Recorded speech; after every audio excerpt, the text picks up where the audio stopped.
সংসদের বর্তমান বিরোধী দল জাতীয় পার্টির মতো মিও মিও মার্কা বিরোধী দল নয়।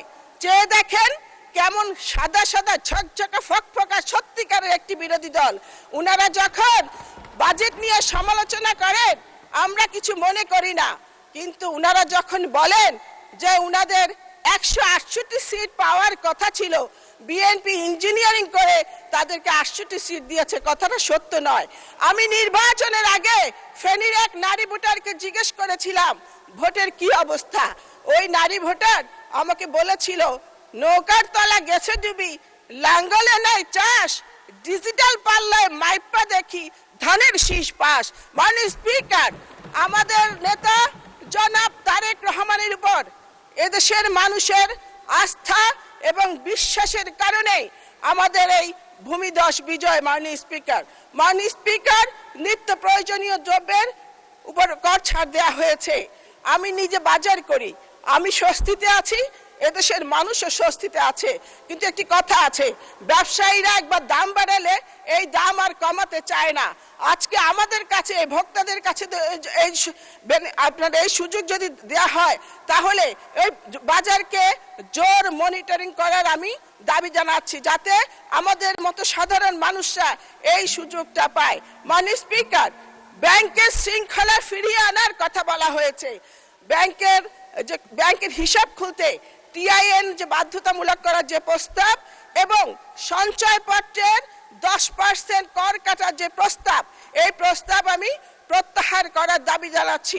মাননীয় স্পিকার, কয়েকটি ব্যাংকের মালিক স্যান্ডেলিনা সো রূপচর্চায় আভিজাত্য।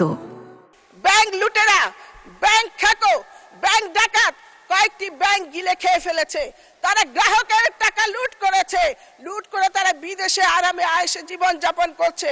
আজকে গ্রাহকরা চিকিৎসার জন্য তারা টাকা তুলতে পারছে না। মাননীয় স্পিকার, যে সমস্ত লুটেরারা গ্রাহকের টাকা লুট করেছে তাদের কোনো ক্ষমা নেই, ক্ষমা হতে পারে না। তাদের সম্পত্তি নিলামে বিক্রি করে গ্রাহকের টাকা গ্রাহকের হাতে ফিরিয়ে দেওয়ার দাবি জানাচ্ছি। মাননীয় স্পিকার, 24 জুলাই আন্দোলনে আমাদের ফেনীর 11 জন জীবন দিয়েছে। তাদের পরিবার আমি এমপি হবার পর আমার সাথে এসে দেখা করে তারা পুলিশ প্রশাসন এবং আদালতের প্রতি ক্ষোভ প্রকাশ করে বলেছে পুলিশ প্রশাসন আসামিদের ধরছে না, আবার ধরলেও আদালত তাদের জামিন দিয়ে দিয়েছে। তারা আমাকে বলেছে আমরা আপনাদের কাছে কিছু চাই না, আমরা শুধু আমাদের সন্তান হত্যার বিচার চাই। আপনি এই সংসদে এই কথাটি তুলে ধরবেন। মাননীয় স্পিকার, কিছুদিন আগে একটা আয়নাগর দেখলাম, সে আয়নাগরে একটা চেয়ার দেখলাম, সেখানে বিরোধী দলের নেতাদের ইলেকট্রিক। মাননীয় সদস্য, ধন্যবাদ। আচ্ছা, এক মিনিটে কনক্লুড করেন, 1 মিনিটে। 2 মিনিট, 1 মিনিট হবে না মাননীয় স্পিকার। আচ্ছা, 2 মিনিট, ওকে, 2 মিনিট। মাননীয় স্পিকার, যে চেয়ারে বিরোধী দলের নেতাদের ইলেকট্রিক শক দেওয়া হতো, আমার দাবি শেখ হাসিনাকে ফিরিয়ে এনে ওই চেয়ারে বসাইয়া শোয়াইয়া শেখ হাসিনাকে ইলেকট্রিক শক দিতে হবে। মাননীয় স্পিকার, স্বাস্থ্য খাতে ইতিহাসের সর্বোচ্চ বাজেট বরাদ্দ দেওয়া হয়েছে। এখানে স্বাস্থ্য প্রতিমন্ত্রী আছেন। সরকারি হাসপাতালের নার্সরা রোগীদের সাথে খুবই খারাপ ব্যবহার করে, এই ব্যাপারে আমি মাননীয় মন্ত্রীর দৃষ্টি আকর্ষণ করছি। আমাদের ফেনী সদর হাসপাতাল 250 শয্যার 100 শয্যার জনবল দিয়ে চলছে, সেখানে অনেক জায়গা খালি পড়ে আছে, সেখানে একটি মেডিকেল কলেজ প্রতিষ্ঠার আমি দাবি জানাচ্ছি। ফেনীতে লালফুল ফ্লাইওভারের দাবি জানাচ্ছি, ফেনীতে একটি পাবলিক বিশ্ববিদ্যালয় দেওয়ার দাবি জানাচ্ছি।